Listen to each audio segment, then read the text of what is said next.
Critbacher, somewhere outside of Nashville, Tennessee.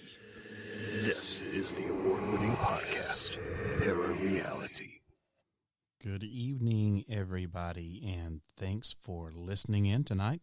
My name is Sandman, and I will be your guide through this strange realm of ghosts, cryptids, UFOs, aliens, conspiracy theories, and other unsolved mysteries that I like to call ParaReality.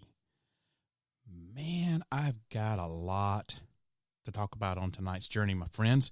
In case you don't watch TV, or maybe, I don't know, you live under a rock or something, you're probably very well aware by now that there is this new respiratory virus that's originated in China's Wuhan province. It's called 2019 ncov, which is short for the 2019 novel coronavirus.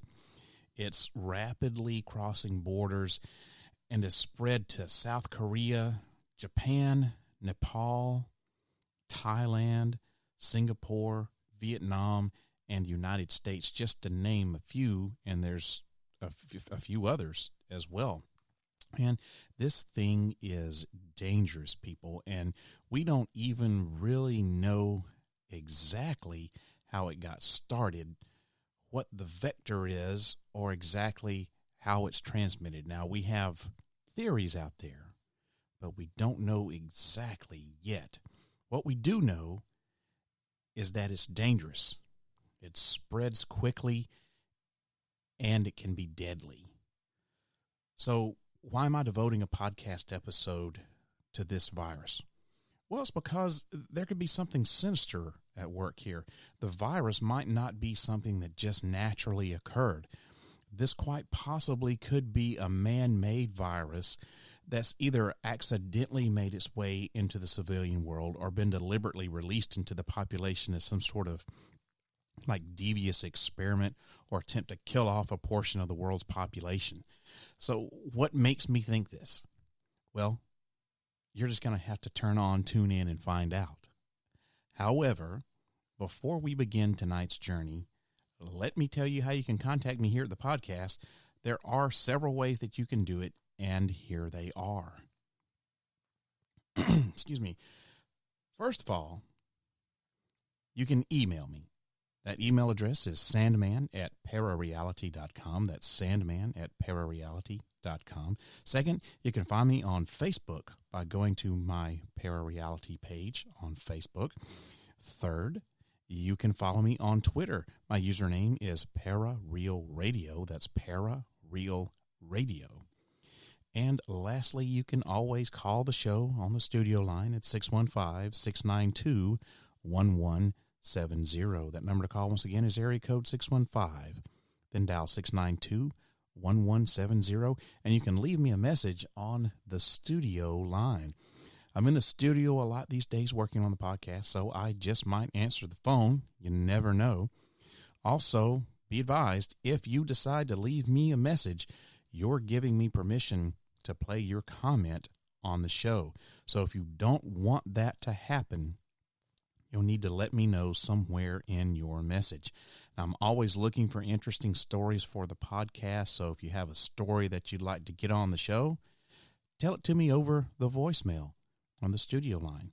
If you run out of time, I think there's a 5-minute or so limit, just call back and pick up where you left off.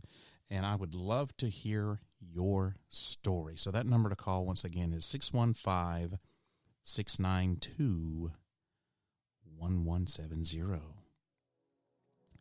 All right, this is the part of the podcast where I read some fan mail, and this comes from Jason.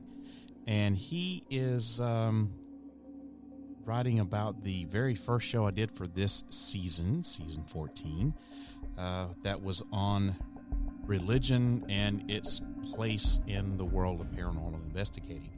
And Jason writes this: "Hey Sandman, great show. I really appreciate the direct quotes from the Bible and all of the research you put into them. I learned a lot, and there's a lot to think about. In my opinion of why God would be ticked off at us for reaching out to the dead would be two reasons. Number one, As you mentioned, when you reach out, you could be manipulated by dark forces and even have things attach themselves to you. God's saying, play it safe and leave the dead be. Number 2, it's supposed to be faith in our God through thick and thin that brings us to Him. And the more we peek behind the veil, the more we seek out proof, the less we need faith. Just my interpretation.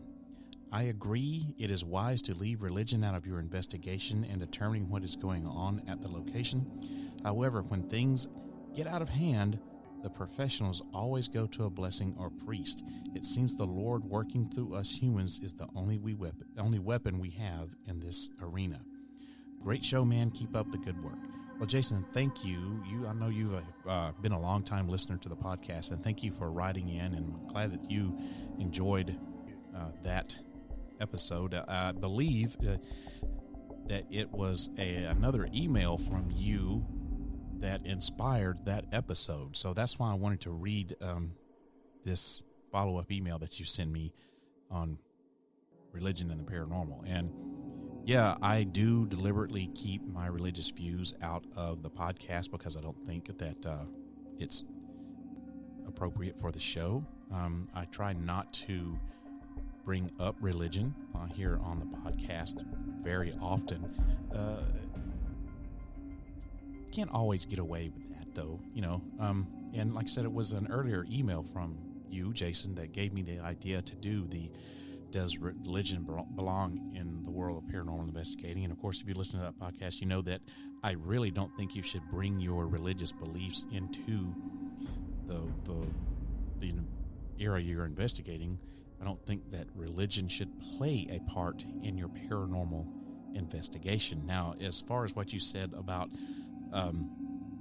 going to a blessing or a priest, and that it seems like, that's the only weapon that we have. If you'll notice, most of the time when people bring in a priest to bless the area or they do a blessing themselves, it's usually after the investigation has occurred. And if you're going to bring in a religious aspect to it, that is absolutely the most appropriate time to do it, is after your investigation is over with and you determine that whatever is there is either a demon, which seems to be really popular these days, and not everything is a demon, or some sort of other evil entity or evil spirit. If you feel like there needs to be a blessing, or the place needs to, the church needs to get involved and the priest needs to actually perform a blessing or cleanse the house, then yeah, by all means, if that's what you think should be done. But that is after the investigation is over with, and you shouldn't go in there with the mindset that this is what's going to occur at the end. So thank you for your comments, Jason. I really appreciate it. And now let's get on with the show. And we're going to talk about the 2019 Wuhan Coronavirus. I can get my script to pull up here. Man, there is a new strain of virus that appears to have originated in China, and it's spreading rapidly and crossing borders. There are thousands of confirmed cases and hundreds of reported deaths so far, and the outbreak is caused by a coronavirus. And just in case you don't know what a coronavirus is, common coronaviruses cause mild to moderate upper respiratory symptoms, things like the common cold, and while more severe types can cause things like pneumonia and even lead up to death. The name for this type of virus comes from the crown-like spikes that it has on the surface. If you put it under a microscope, you can see it has little spiky-looking things on the surface. And the term corona, or the word corona, is Latin for crown. And, most things that have to do with medicine, especially when you're naming diseases and stuff, has a Latin base to it. So coronavirus, that's where it gets its name. Corona is Latin for crown, so it's actually literally interpreted as the crown virus. So this strain of the virus that's going around right now is called 2019 ncov, which is short for 2019 novel coronavirus. It's only the third strain of coronavirus known to frequently cause severe symptoms in us humans. The other two, of course, are MERS, M-E-R-S, and SARS, SARS. Coronaviruses originate in animals like camels and civets and bats, and they're not usually transmittable to humans, but occasionally a coronavirus mutates and can pass from animals to humans and then from human to human, and that's what we saw with the SARS epidemic in the early 2000s. Now, SARS stands for Severe Acute Respiratory Syndrome, and I don't know if you could say coincidence, probably not, but it also originated in China. And China's National Health Commission has confirmed that multiple healthcare workers have become infected with this new coronavirus, and that indicates that the virus can spread from human to human. As a matter of fact, that's what they're saying now, is that we are confirming, and I say we, the healthcare world is confirming that this is definitely being able to be spread via human-to-human contact. You have to have close contact with an infected person for a minimum of 15 minutes. And when I say close contact, I'm talking about up close and personal, no personal protective equipment being worn, so no masks or anything like that. Now, the first known cases of this coronavirus came in December of 2019, and looks like they traced it to an animal market in the Chinese city of Wuhan, and it's believed to have come from contact with live animals that were infected. The latest intel on that is that it was probably a bat, and if you remember just a minute ago, I said that coronaviruses are common in bats. So it stands to reason that it could have been a bat that was, the original vector of this thing. But we don't right now, as of this moment, at least as far as I know, we don't have 100% definitive proof. Now, where is Wuhan in relationship to where all this is going on? Well, Wuhan is about 500 miles west of Shanghai, and it's home to more than 11 million people.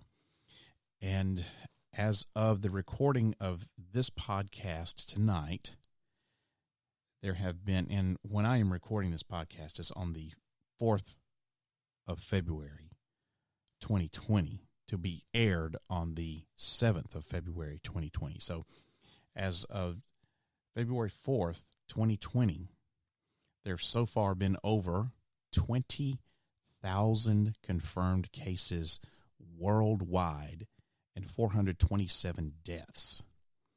By the time this episode airs on February 7th, 2020, the numbers will almost certainly be more than the figures that I just gave you. Each infected person is estimated to infect another 2.6 people. And just based on the figures that I just gave you, that means that the figure of 20,000 has the potential to rise to 52,000 people that can be infected, or even more than that. So Wuhan, as I said, is in China, 500 miles west of Shanghai, has about 11 million people that live and work in Wuhan. And we are pretty sure that this virus originated in one of the open air markets there in Wuhan. And we're thinking that it was a bat that was the original vector for this thing. So with that being said, do Chinese people eat bats? Because one of the things about the open market is they have all kinds of food to eat there, and it's just like laid out open, and it's quote unquote fresh. It's laid on the ice. There's really not any refrigeration or anything like that going. So do Chinese people eat bats? I don't know, man.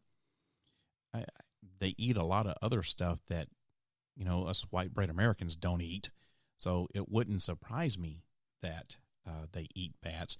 But it also could be possible that an infected bat somehow got into some of the food there, or maybe was flying by and pooped on something. I don't know. It's a possibility. I'm just throwing that out there. Right? So that's your little introduction to the coronavirus. So throughout this podcast, as we progress here, I'm going to be asking some questions, and I'm going to be attempting to answer them. So we're going to learn about what the symptoms are, what our risks are of becoming infected, and what treatments we have, and where the coronavirus is, how is it spread, how serious it is, what can we do to contain it, how it's transmitted, stuff like that. So I'm going to be asking a lot of questions. Oh, there's my creepy clock in the background. I'm going to be asking a lot of questions, and I'm going to be attempting to answer these questions and take you along on this investigative journey that we're taking. So, first of all, you have to ask, like, what are the symptoms of this coronavirus? Well, the virus causes fever as well as respiratory type symptoms, cough, shortness of breath, difficulty breathing. It can also cause body aches, and it can lead to diarrhea. In severe cases, the symptoms include things like pneumonia, where it progresses to lung infection, kidney failure, and even death. Now, this is according to the World Health Organization. The symptoms of this infection might appear the same as those of just a common cold or the common flu, but at this time, the Centers for Disease Control and Prevention's guidelines for healthcare providers suggest screening only people who have recently traveled to Wuhan or have had close, prolonged contact with a 2019 ncov infected person. The CDC can confirm the virus with a diagnostic test that, not coincidentally enough, it developed based on the genetic sequences of the virus that Chinese health officials obtained and made publicly available back on January the 12th. So this thing's been going on. Remember, this started back in December. So this thing's been going on by now almost 2 months, and we're at over 20,000 people infected and over 400 people killed. So the Chinese, thank God, made some details about this available, and gave us a genetic sequence. And when I say us, I'm referring to the CDC, gave us a genetic sequence of this virus. Now, I kind of find it a little bit suspicious that the CDC was able to come up with a test so quickly. But you know what? It is the CDC, and the CDC is one of the best disease research and treatment facilities in the world. Now, right now, the only way that you can test for this is to send a specimen to the CDC. So, if you think you're infected and you go to your local emergency department and you say, hey, man, I've got a fever and a cough, and I just came back from Wuhan, and I don't feel so good. I think I have coronavirus.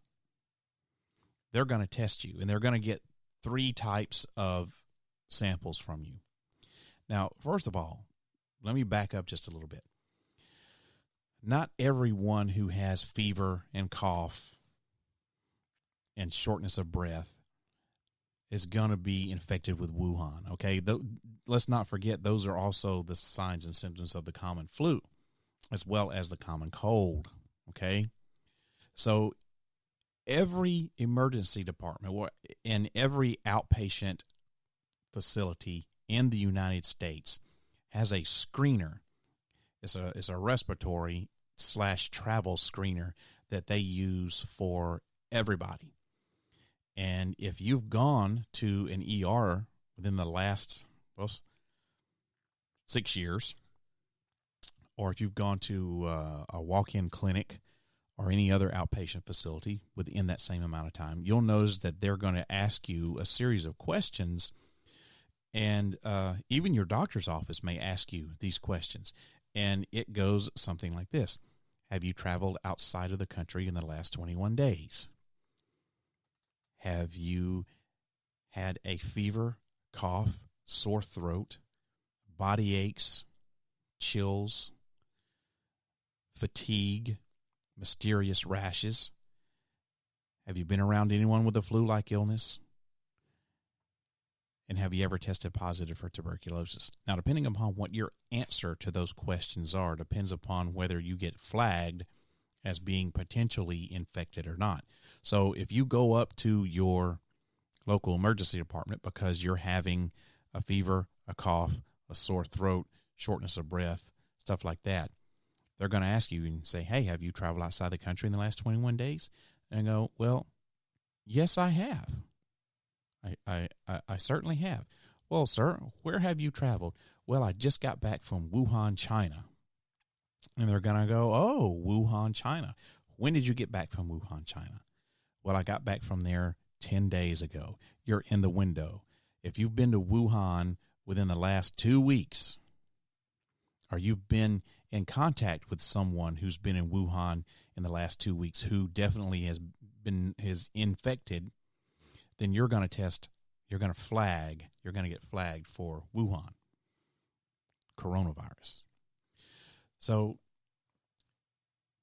that's what's going to happen whenever you first present yourself. And then there's a whole series of stuff that's going to happen. They're going to have to put a mask on you. The healthcare providers are going to have masks and gowns and gloves and goggles. Yes, that's true. And you're going to have to be put in a negative pressure room, which means that the air in that room circulates only outward. So it draws fresh air in from the rest of the emergency department, and it filters it out through a vent that goes to the outside. And it does this, I think it's like 12 times an hour or something like that. And then you're going to have testing done, and you're going to have blood drawn. They're going to have to swab your nasal passages. They're going to have to stick a swab up both nasal holes of both nares, and they're going to have to get a sputum sample. And sputum is different from saliva. Sputum is that crap that you cough up from your lungs. You got a deep, they're going to have to get that from you. And if they can get pee and poop, they're going to need to get those things too. Now, how do I know all of these things? Well, because my day job actually works with all of this stuff.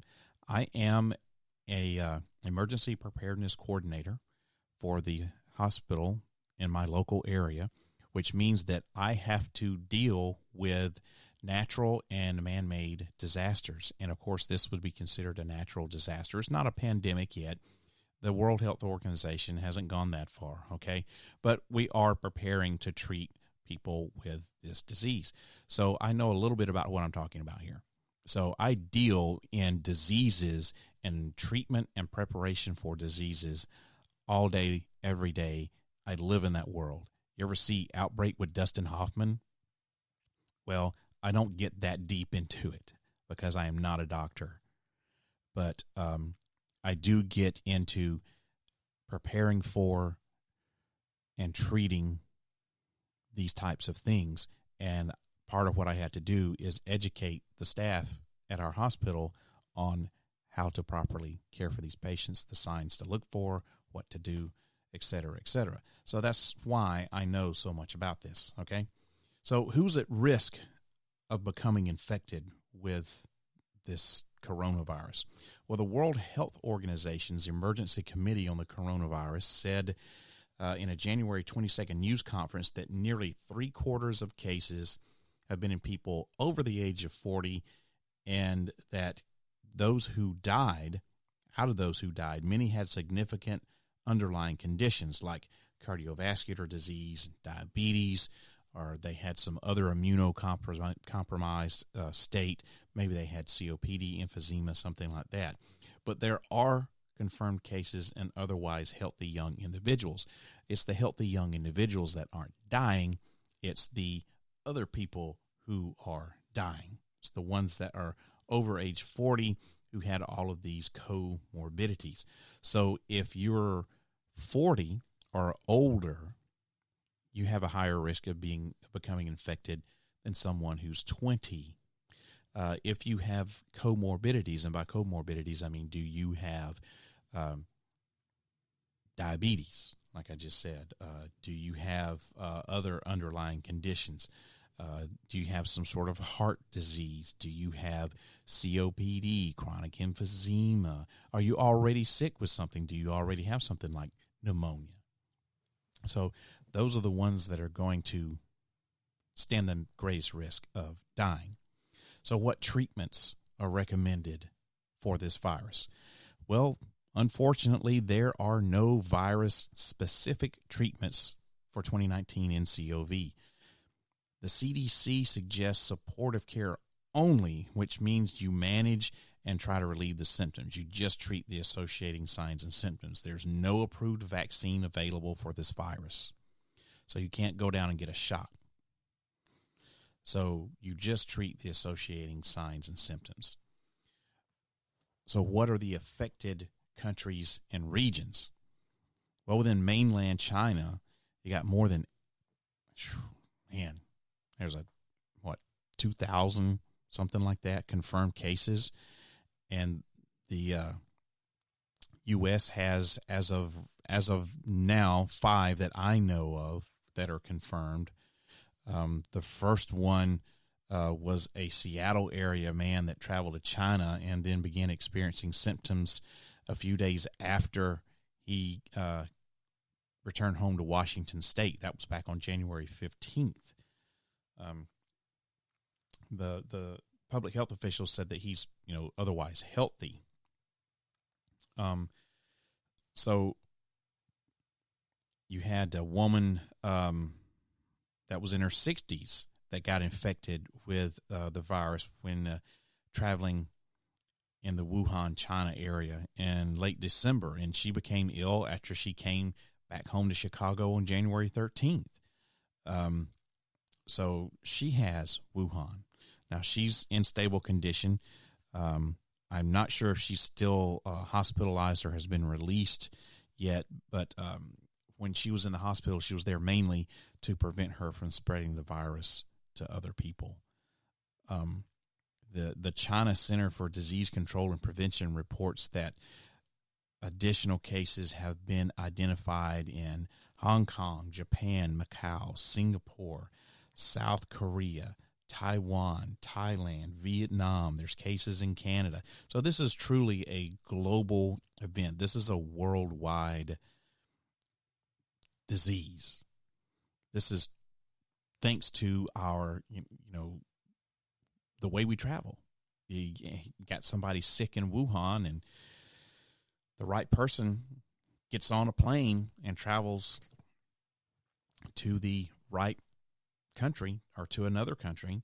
And remember, I said that one infected person can infect 2.6 people. Well, if you're on a plane, which is a flying hollow tube up in 35,000 feet in the air, if you infect 2.6 people, so now you've got another 3 people that are infected on that airplane, and every one of them's going to a different location, different spot in the country. Well, you see where I'm headed with this. So this is truly a global thing. Now, it's not pandemic proportions yet, and we don't have all of the hype that was happening back with H1N1 back in, 2007 or 8. Now, there's a lot of hype with this, but it's not that pandemic yet, and let's hope that it stays that way. So, how does this thing spread? Well, health officials believe the virus can be passed from person to person via exchange of fluids from the respiratory tract, but they're not exactly 100% sure on that. The respiratory route seems the most likely because clusters of cases have been observed within families whose members have had prolonged close contact with an infected person. Remember, I said you got to be in close contact with someone for a minimum of 10 minutes. And there's all this evidence that has emerged in Wuhan that the virus can spread from one person to another multiple times. That's the way that a disease like the flu spreads, and that's something that global health officials are watching for in all of these international cases. And they're really saying now that it is, definitely they're believing that it's close contact, person to person, and it's probably droplet from the respiratory tract. So by coughing or sneezing on somebody else. The type of protection or PPE, personal protective equipment, that healthcare providers are wearing it's actually a conglomeration of different types of personal protective equipment. They're having to wear impervious gowns, respirator masks. No, well, that's not exactly it. It's called N95. It's kind of like a particulate. Think of it like a HEPA filter type mask. So healthcare workers are wearing impervious gowns, these N95 masks, face and eye protection, goggles or face shields, of course, gloves, shoe covers. There's just a whole bunch, and the patient has to have a mask on. We're taking this serious. We don't really know yet exactly how it spread, but it's looking like it's probably droplet. But we're kind of thinking it could be respiratory as far as, just breathing too. So how serious is this? Well, this is a highly infectious virus, and this comes from China's Bureau of Disease Prevention and Control. But the agency doesn't consider the disease to be as virulent as the one that caused the SARS outbreak all the way back in 2003. So the risk to the general American public is, right now, we're saying that it's low, and that's according to the CDC. Most cases have been found in China, and so far, international spread, while it is there, it's limited compared to what we're seeing in China. Excuse me, I had to get something to drink there. So what's being done to contain the spread of this outbreak? Well, government officials have temporarily shut down transportation to and from Wuhan by bus, subway, ferry, airplane, and train, and this is all according to the Chinese state media. When I'm talking about I'm talking about Chinese government officials. So the travel ban came just right before one of the biggest holidays on the Chinese calendar, and that's the Lunar New Year. On that time, that's when hundreds of millions of people travel. During this time of year, it's their holiday season, and beginning on January 25th and extends into February here. So Chinese officials had to put a travel ban to and from Wuhan. Airports around the world, including here in the U.S., have implemented screening procedures for passengers arriving from these infected areas.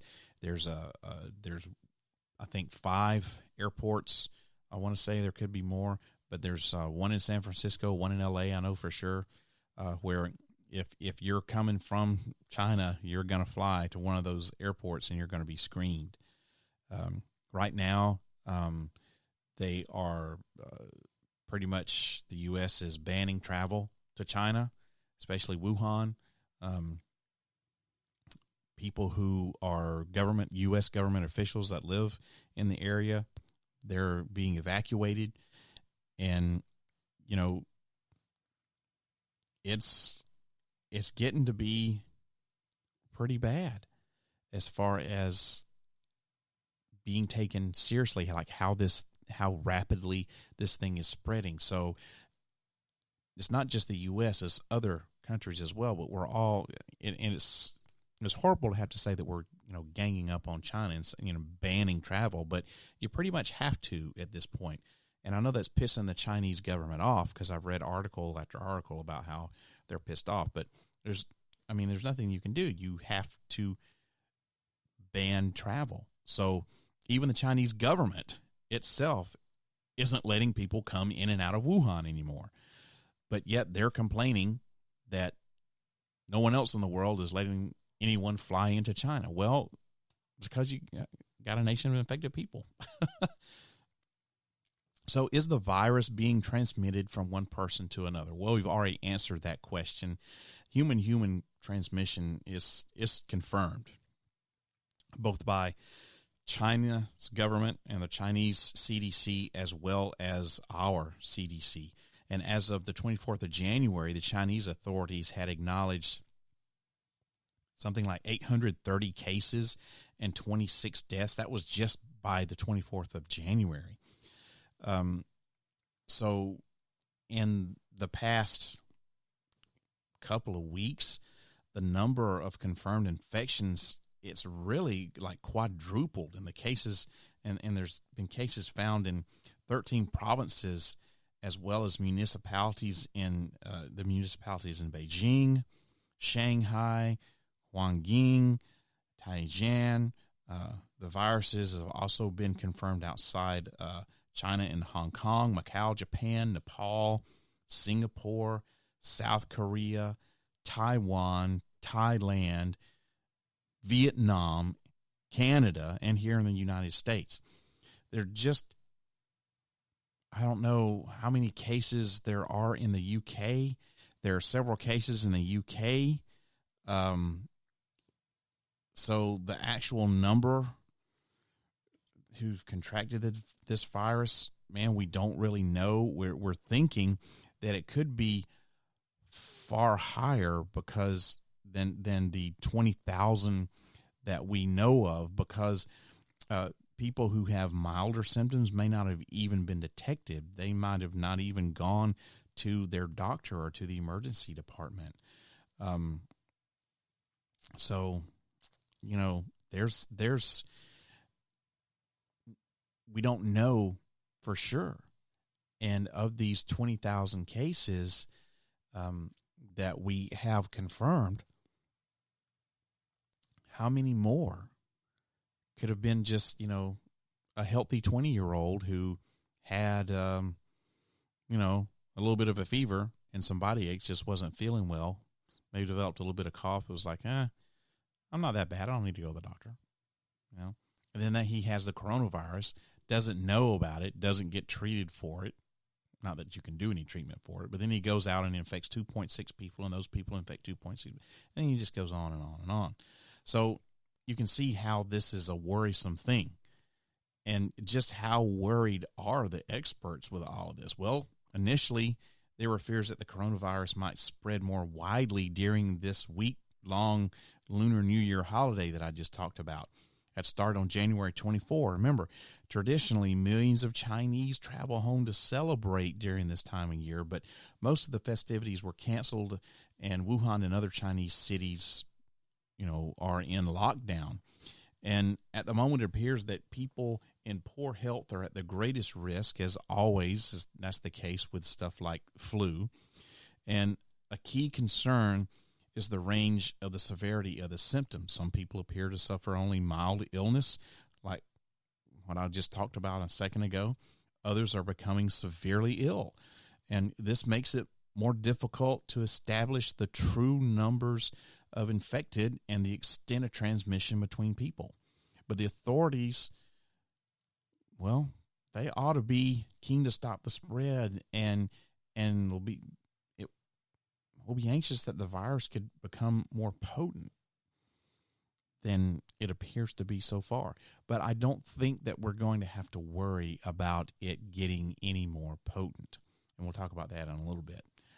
So at what point, if you're sick, should you go to the doctor? If you're having symptoms, when should you go to the doctor? Well, I think most of us will be safe, because unless you've recently traveled to China or been in contact with someone infected with the virus, then you need to treat your cough or cold symptoms as you normally would. Now, there's generally no need to visit your doctor or go to the ER if you have a cough, unless it's persistent or you're having other symptoms like chest pain, shortness of breath, or you're just feeling really, really sick. So if you haven't been to Wuhan, or you haven't been in close contact with someone who's been to Wuhan and is known to be infected, then you're going to be okay. So if you have a cough or you have a cold, do what you normally do. Don't freak out and go to your closest ER thinking you have coronavirus and you're going to die. So why is this worse than the normal flu? Well, it kind of isn't. That's part of the good news. I mean, we're still not really sure how dangerous it is, and we're not really going to know until a lot more data comes in. Like probably by the time this thing is starting to trickle down, we'll have enough data so we can say, oh, well, it really wasn't that dangerous, or oh, God, it was horrible. But so far, the mortality rate is around 3%. However, this is likely to be an overestimate, since there may be a far larger pool of people who've been infected by the virus, but like I said, didn't suffer severe enough symptoms to go to the hospital and haven't been included in the data. And you add to that the fact that China is notorious for withholding information about stuff like this, i.e. MERS and SARS. And you can see how the numbers, at least from China, might be much higher. So for comparison, this year's flu has a mortality rate of 6%, and it's thought to cause about 500,000 or so deaths each year globally. And as I said, this mortality rate from the coronavirus is about 3%. So the seasonal flu is twice as more likely to kill you than the coronavirus. At least that's what the CDC is saying. Now, there's an unknown here, besides what I was just saying about can we really know how many people were infected or not? Another key unknown, of which scientists should get a clearer idea about this in the coming weeks, is just exactly how contagious the coronavirus is. Now, a crucial difference is that, unlike the flu, there's no vaccine for this, which means it's more difficult for vulnerable members of the population, like elderly people or those with existing respiratory or immune problems. It's more difficult for these people to protect themselves. One sensible step, though, is to get the flu vaccine, which will reduce the burden on health services if the outbreak turns into a wider epidemic. And the flu shot doesn't always work. Yes, that is true. But if you take the flu shot and you get the flu, it will help lessen the severity of the illness, and it will increase or decrease your recovery time. So we don't have a vaccine for this coronavirus yet, although they're working on it. Does that mean that, I don't know, that if you're, let's just say 70 and you have COPD, does that mean you need to stay in your house and plug up all the cracks in your doors and windows and wear a respirator mask? Absolutely not. It just means that if you're around someone with the coronavirus, that your chances of getting it is pretty high. But I don't think here in the United States that we're going to have to worry about it. Now, this 3% versus 6% thing, like I said, the CDC says death rate is 3%, and the flu is 6%. So I'm having to go with what the CDC says, but I think in the end, I think that we're going to see the numbers for that mortality rate. I think we're going to see that creep up. All right, so now we've talked about all of these things about what it is, how you treat it, how you get it, how to protect yourself from it, who's going to die, So why do I think that this could be a conspiracy? Well, listen to this, and I know I'm not the first person to report on this. This may be the first time you're hearing it, though, if you listen to this podcast. So I think that this is just too much of a coincidence for this to not be something that is kind of man-made. So, like I said, why could this be a conspiracy? Well, after the 2003 SARS epidemic, the government of China initiated a plan to construct a national high-level biosafety laboratory system to prepare for and respond to future infectious disease outbreaks. This led to the establishment of the Biosafety Level 4 laboratory. There's my creepy clock again. And this laboratory is located in, you guessed it, Wuhan, China. The Wuhan National Biosafety Laboratory Level 4. That's what it is. The move was part of a plan to build between 5 and 7 Biosafety Level 4, or BSL-4 as they're known, labs across the Chinese mainland by 2025. So what exactly is a BSL-4?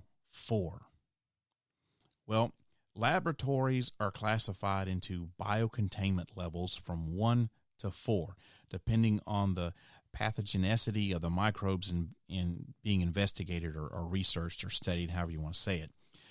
Biosafety Level 4, or BSL-4 laboratories investigate the most dangerous pathogens and have maximum biocontainment levels. Let's just look at this. For example, BSL-1 works with low-risk microbes that pose little to no threat of infection in healthy adults. An example of a microbe that's typically worked with in a BSL-1 lab is a non-pathogenic strain of E. coli. Okay? BSL-2 works with agents associated with human diseases that pose a moderate health hazard. So examples of agents typically worked with in a BSL-2 lab include equine encephalitis viruses and HIV, as well as Staphylococcus aureus, or staph infections.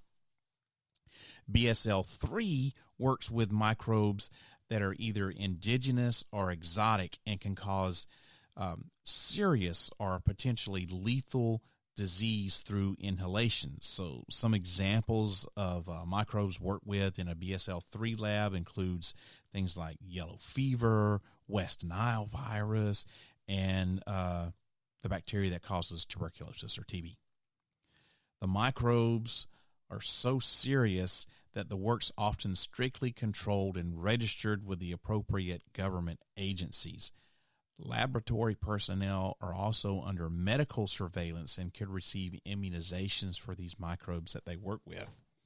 So finally, we come to a BSL-4. BSL-4 works with highly dangerous and exotic microbes. Infections caused by these type of microbes are most oftentimes fatal and come without treatment or vaccines. So a couple of examples of these type of microbes would be Ebola and Marburg viruses. And everybody knows what Ebola is, right? BSL-4 labs, they're rare. There's not a lot of them. And they're supposed to be extremely isolated, like located in a separate building or in an isolated and restricted zone of the building. They're supposed to be away from populated areas. And the labs also feature a dedicated supply and exhaust of air, as well as vacuum lines and decontamination systems. Once again, think of Outbreak with Dustin Hoffman and Cuba Gooding Jr. back in 1994 or whenever it came out. So over the last 2 decades, numerous infectious diseases, including Ebola, Marburg hemorrhagic fever, Crimean Congo hemorrhagic fever, Lassa fever, SARS, avian influenza A, the H5N1, Rift Valley fever, and Nipah and Hendra viral diseases have emerged and reemerged, posing serious threats to public health. So to prepare for biological threats, scientists, they got to research these dangerous pathogens to develop methods to prevent, diagnose, and treat these diseases caused by them. So that's why we have these BSL-4 labs. Now, per a CDC report prepared by an associate professor of virology at the Wuhan Institute, one of the goals after the 2003 SARS epidemic was to build a BSL-4 laboratory that meets both the national and the international standards for diagnosing, researching, and developing antiviral drugs and vaccines, while additionally preserving highly pathogenic BSL-4 agents for future scientific research.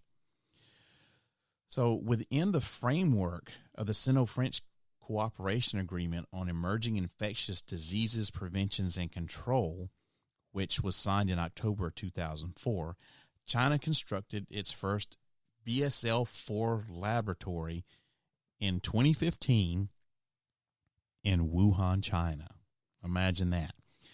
Now, during construction, prospective BSL-4 laboratory staff members visited France, the U.S., and Australia for this BSL-4 training and all of this stuff. And after 2 years of testing and commissioning, Wuhan BSL-4 laboratory passed all of these god-awful series of assessments, and the China National Accreditation Service for Conformity Assessment certified it as meeting the highest biosafety standard in January 2017.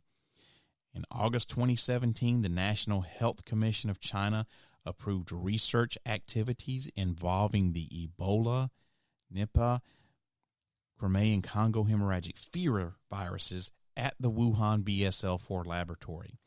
Now, these viruses, as I just said, are some of the most dangerous viruses in existence.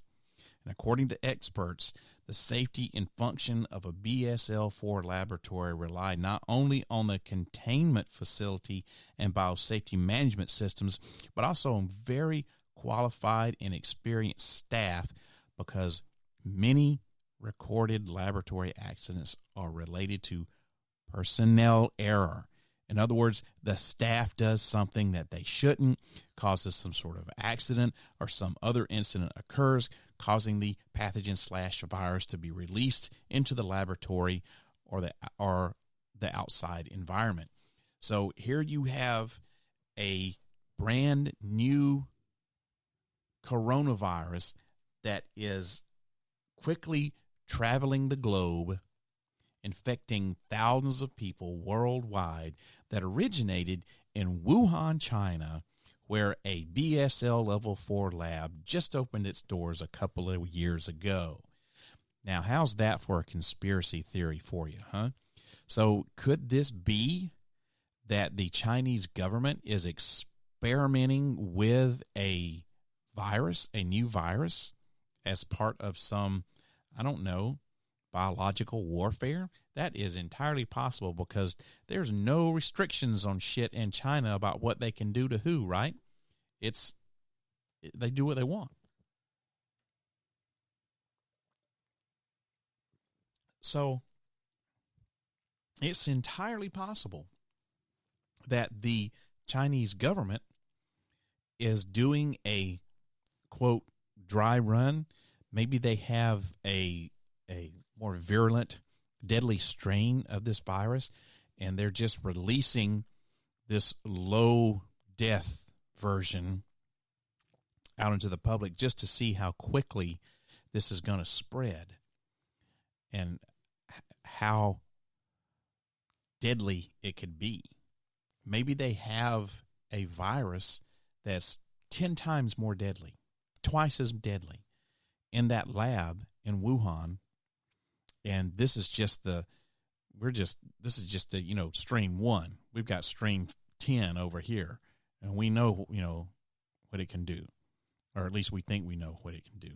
And we're going to test out this. We're going to send this low-level strain out into the world here, and we're going to see the effect that it has on the world. We're going to see the global effect. We're going to see how quickly this shit can spread.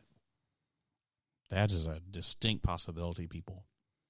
It's also a very distinct possibility that somebody was working with some sort of virus in the lab, maybe this coronavirus that they had in that lab, studying it, developing it for warfare or whatever, and it accidentally got let loose. I mean, you have a BSL level 4 lab that's supposed to be built in an area that is isolated. You've got this built in China. Now, you could say the same argument for the CDC and their labs, and that shit's right in the heart of downtown Atlanta.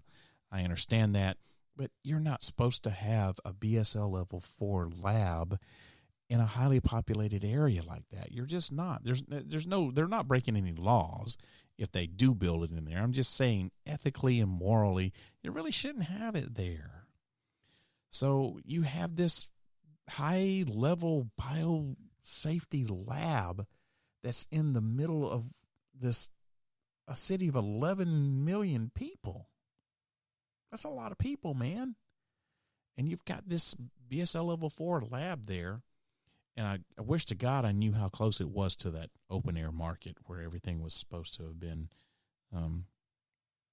originating from. God, I would love to know that. But, yeah, so, is it possible? Well, of course it's possible. I just don't,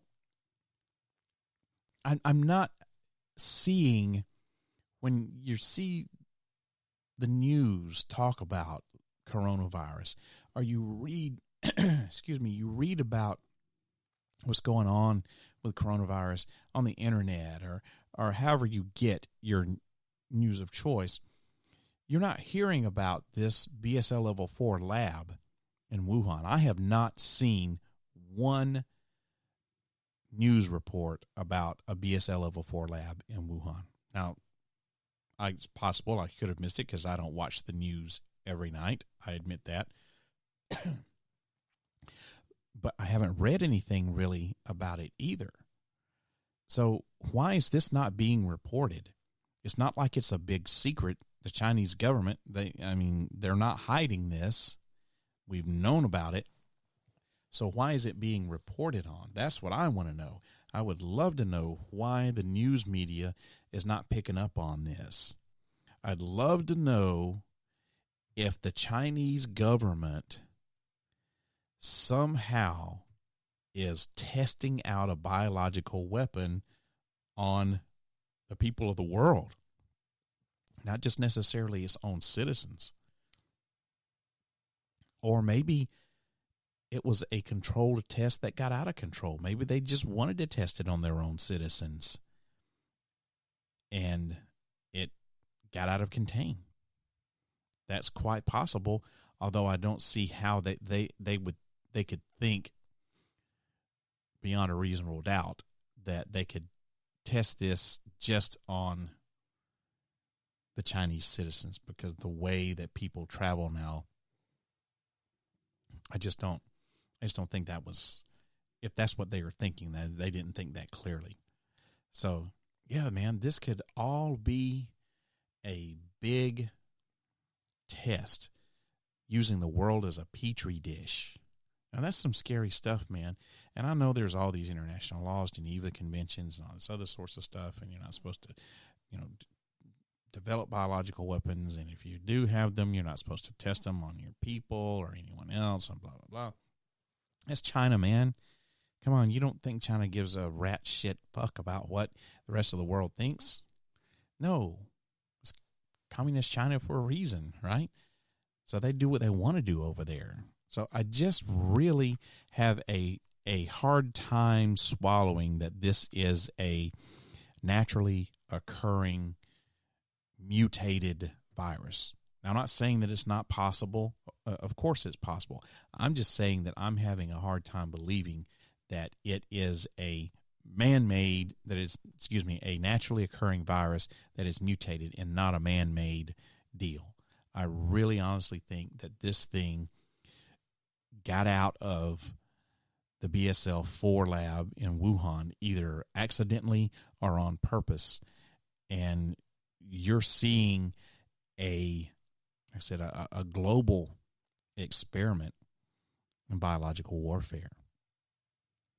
That's exactly what I think is going on here. And I hope I'm wrong. I hope that this is just some sort of naturally occurring deal and that we're going to develop a vaccine for it here pretty quickly and that it kind of goes away as rapidly as it came on. But let me tell you, this thing is ugly, people. You know, this is the first time that I've been here in the ParaReality studio by myself in a couple of months because I've had guests and co-hosts and stuff like that over the last several shows. And one of the guests that I have is John Harrison, who is right now traveled back to New Mexico where he lives. And he is a medical professional. And he's a biologist and a chemist and medical professional, and you, if you listen to the show, you know his credentials by now. But he and I were talking about this off the air whenever it first started springing up, and we both were kind of the same mind, whereas that, you know, this thing is going to get ugly, it's going to get nasty. And what I mean by that is not necessarily that there's going to be a lot of deaths from it. I don't know that there's going to be a lot of deaths. I don't suspect that there's going to be, well, I was going to say I don't suspect there's going to be more than 3%, but chances are there probably are. Probably going to be more than 3% deaths once the final totals come in. But what I mean by it's going to get ugly and it's going to be nasty is the fact that this thing's going to spread globally quickly. And so far, I think that we have been right. It has spread very rapidly, and it spread globally. It's all over the place. And I just think that you're going to see it get worse as far as the spread of the disease goes. And I hope that we don't see a tick in the mortality rates, but I'm afraid that once this thing is all over with and we get the final numbers in, I think that we're going to see a little bit more than a 3% mortality rate from this. And I really hope that I'm wrong. So that pretty much does it for tonight's episode. I hope that you enjoyed this episode of ParaReality and learning all about the Wuhan Coronavirus, what it is, what to look for, how to treat it, which is just like the common cold, really, and what my conspiracy theories are about it. Let me know what your ideas and thoughts about it are. Send me an email. Email address is sandman@parareality.com. That's sandman@parareality.com. Or you can get in touch with me through my social media accounts. That's ParaReality on Facebook and ParaReal Radio on Twitter. You can also call the studio line. That number is 615-692-1170. Number call again is area code 615, then dial 692-1170. And, of course, don't forget to visit ParaReality.com often to keep up on the latest paranormal news from all around the world. The news content, the news portion of my website is updated daily, and it, like I said, contains paranormal news from all over the world with all categories: ghosts, hauntings, aliens, UFOs, cryptozoology, unsolved mysteries, and unexplained stuff, you name it. So if you like to read about paranormal news, then ParaReality.com is the news source for you. And you can shop in the ParaReality Radio store and watch some of the terrible videos that I made for the show over the years on ParaReality.com. ParaReality.com. That's under the extras tab there. And you can actually follow my social media accounts right at the bottom of the ParaReality homepage. Social media is where you can find out all about what's happening behind the scenes of the podcast, because that's where I post a lot of interesting articles and show topics and other interesting stuff like, my private travels and some of my investigations that I do. ParaReality.com is really your one-stop shopping for everything that's happening in the ParaReality world. ParaReality can be heard on your favorite podcast station. The show's available on all major podcast platforms: Spreaker, Stitcher, Google Podcast, Player FM, Deezer, Castbox, iHeartRadio, Spotify, Podcast Addict, Apple Podcasts, and YouTube. Just search for ParaReality on whatever your favorite podcast platform is.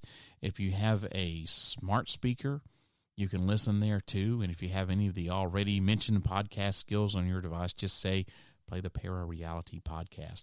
If you want to watch some of my show videos or follow me on YouTube, my YouTube account is ParaReality1. That's ParaReality and the number 1 out behind it if you want to do the YouTube thing. And the latest thing that I'm excited about is that I now have a Patreon account for the podcast, and I'd really love it if you'd sign up to be a patron. There are 3 tiers of support, and all are extremely affordable. They're $5 a month or less, and each level offers exclusive content along with the ability to help create podcast episodes and even the chance to be a guest or a co-host on the podcast. To learn more, head on over to patreon.com and look for ParaReality. 100% of the proceeds from Patreon goes back into producing this podcast. Everyone, the next episode of ParaReality will air on Friday, February 21st, 2020 at 8 o'clock p.m. Central U.S. time. And I've had a couple of people ask me, what the hell happened to Eric? He kind of disappears every once in a while. And Eric's my part-time, he's my bud, my part-time co-host. He comes on whenever we can get our schedules to work out. It just hasn't worked out that, like that. People have asked me, did I fire Eric and replace him with John Harrison? Absolutely not. Eric is still a very active part of ParaReality. John was in town and he had availability to come on the podcast a couple of times, and Eric wasn't around, and so that's why I had John fill in for Eric, basically. Eric, I hope, is going to be back in the studio with me on February the 21st, so just make sure you tune in, and find out. Everyone, I hope that this radio program opens up your mind to new ways of thinking, expands your consciousness, and produces a change in the way you see the world. If you wish to change, you must lift the veil of ignorance that has been cast over your eyes. Only then will you see the true power of the universe. I hope that you have a wonderful evening, and I will see you again in 2 weeks. Good night, everybody. If you wish to change, you must first lift the veil of ignorance that has been cast over your eyes.